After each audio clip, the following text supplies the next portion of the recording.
Hello मेरे प्यारे दोस्तों। तो आज हम उपस्थित हैं आपके बीच और फिर से आपके रूबरू। मैंने इसका एक सेट नंबर 1 लेके आया था और ये है सेट नंबर 2। अब यहाँ पे हम बात करेंगे पहले क्वेश्चन के बारे में। सूची 1 और सूची 2 से मिलान करिए तथा नीचे दिए गए कूट की सहायता से सही विकल्प चुनिए। तो ये देखिए, इधर जो लिखा हुआ है न्यूज़पेपर है, समाचार पत्र है, और इधर लेखक के बारे में लिखा हुआ है कि कौन इसको लिखने वाले हैं। तो देखिए, पहला का हो जाएगा सोम प्रकाश। सोम प्रकाश को लिखने वाले ईश्वर चंद्र विद्यासागर हैं। दूसरा है इंडियन मिरर। इंडियन मिरर को लिखने वाले देवेंद्रनाथ टैगोर हैं। युगांतर को लिखने वाले वरिंद्र कुमार घोष हैं। और नेटिव ओपिनियन को लिखने वाले BN मांडलिक है। तो इसका सही आंसर ए हो जाएगा 321441। ठीक है ना। अगला क्वेश्चन पे चलते हैं हम लोग। अगला क्वेश्चन क्या कह रहा है देखते हैं।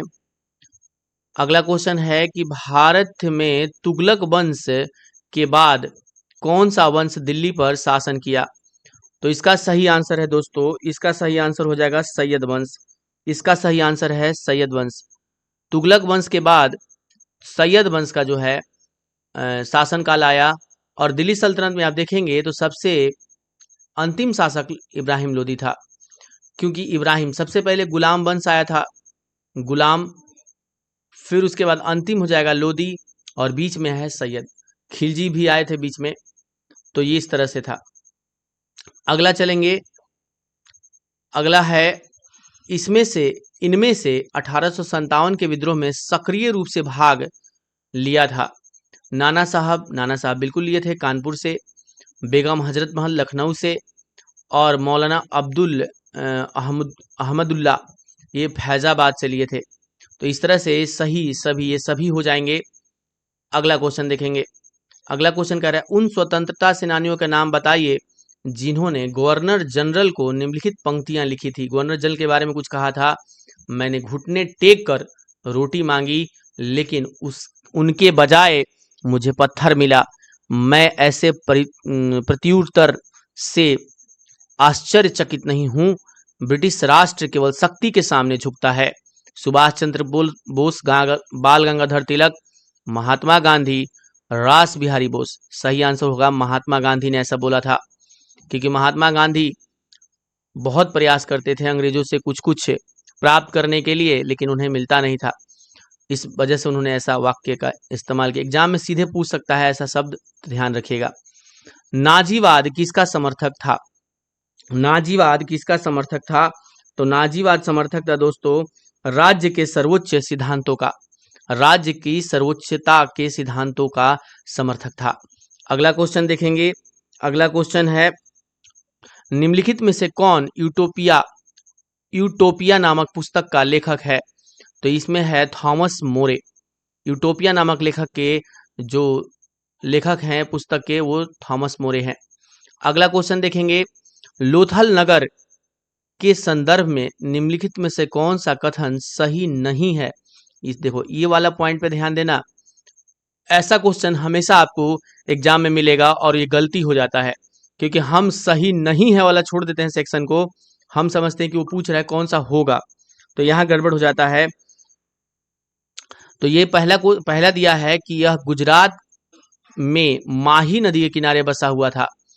दूसरा है यह एक बंदरगाह भी था। बिल्कुल सही बात है, यह बंदरगाह था। इस नगर में भांडगृह भी था। बिल्कुल सही बात है। यहाँ से एक इमारत मिली थी जहाँ मनके बनने का काम होता था। मनके का कारखाना था यहाँ पे। मनके का कारखाना का मतलब वही जिसको हम लोग घड़ा बोलते हैं, पानी वाला घड़ा, उसी का मनके का कारखाना हुआ करता था लोथल में।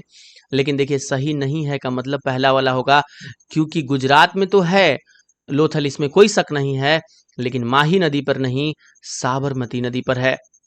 साबरमती नदी पर है। ठीक है, ध्यान रखना। ऐसी साबरमती नदी पर महात्मा गांधी ने अपना आश्रम बनाया था, साबरमती आश्रम। तो आगे चलेंगे। अशोक ने भिन्न भिन्न स्थानों पर जाकर लोगों को शिक्षा देने के लिए अधिकारियों की नियुक्ति की। इन अधिकारियों को निम्नलिखित में से किस नाम से जाना जाता था। तो ये थे धम्म महामात्र। अगला क्वेश्चन देखेंगे। 62 नंबर 59 में है गंगाधर कला शैली एक समन्वय है।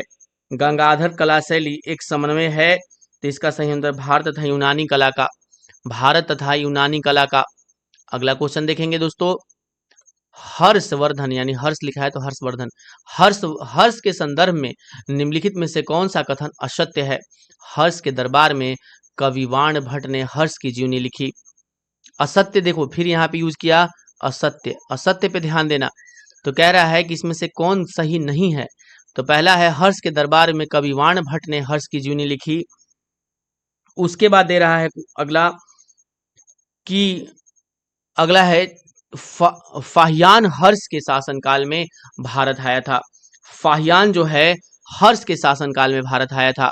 तीसरा है हर्ष अपनी राजधानी थानेश्वर से हटाकर कन्नौज ले गया, बिल्कुल सही बात है ये। हर्षवर्धन बौद्ध धर्म के महावीर, बिल्कुल सही बात है। और हर्ष के दरबार में कविवाण भट्ट थे, ये भी सही बात है। फाहियान हर्ष के शासनकाल में भारत आया था, ये हम अभी देखेंगे। ह्वेनसांग के शासनकाल में भारत आया था, तो ये गलत बात है, इसका सही आंसर बी हो जाएगा। अगला क्वेश्चन देखेंगे, चेर शासकों ने अपने अभिलेखों में किस भाषा का प्रयोग किया था? चेर शासकों ने अपनी अभिलेखों में किस भाषा का प्रयोग किया था? तो ये भाषा था मलयालम। कौन सा भाषा था? देखिएगा, महात्मा बुद्ध के संदर्भ में निम्नलिखित कथनों पर विचार करें। महात्मा बुद्ध के संदर्भ में निम्नलिखित कथनों पर विचार करें।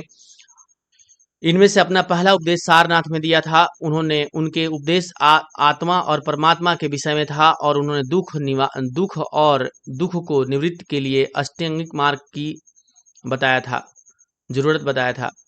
तो देखिए सही इसका आंसर हो जाएगा 1 और 3। 1 और 3, 1 भी सही है, 3 भी सही है। उनके उपदेश आत्मा और परमात्मा पर नहीं थे, ये गलत बात है। आत्मा और परमात्मा से कोई लेना देना नहीं था महात्मा बुद्ध का, ठीक है। तो सही आंसर आप देखेंगे 1 और 3, यहाँ केवल 1 और 3 दिया हुआ है। आगे चलेंगे, जनगणना 2011 के अनुसार भारत के निम्नलिखित में से किस केंद्र शासित प्रदेश का लिंगानुपात सर्वाधिक है? तो किस लिंगानुपात सर्वाधिक है? तो ये सही बात है, इसमें पुडुचेरी, लक्षद्वीप, दमन दीव और चंडीगढ़, इसमें पुडुचेरी होगा, इसमें पुडुचेरी होगा। अगला, भारत और अमेरिका के बीच होने वाले संयुक्त सैन्य अभ्यास, भारत और अमेरिका के बीच होने वाले संयुक्त सैन्य अभ्यास युद्ध अभ्यास 2024 का आयोजन कहाँ किया गया? इसका आयोजन हुआ था दोस्तों राजस्थान में, इसका आयोजन राजस्थान में हुआ था। अगला, किस वायु दाब पेटी को अश्व अक्षांश कहा जाता है? किस वायु दाब पेटी को अश्व अक्षांश कहा जाता है? तो ई सही आंसर हो जाएगा डी नंबर, 30 से 35 डिग्री नॉर्थ, 30 से 35 डिग्री नॉर्थ। अगला, चले दोस्तों इस क्वेश्चन को देखते हैं, 66 नंबर क्वेश्चन को। असत्य कथनों पर विचार, देखिए असत्य पूछ रहा है, सही नहीं पूछ रहा है। तो हम लोग देखेंगे